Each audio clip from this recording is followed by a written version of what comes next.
My name is Damilola Rachel and you're welcome to my channel. In today's video, I'm going to be showing you how you can hide these icons you are seeing here. How you can hide them, okay?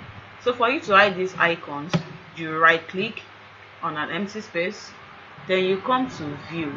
On this view, when you come to view, you see some lists: large icons, medium icons, small icons, auto arrange this. Then you see show desktop icons. You click on it and it's going to hide all the icons on your screen.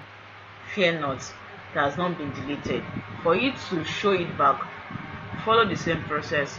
Right click, go to view and click on show desktop icons. Then you have all the icons back on your screen. Thank you for watching.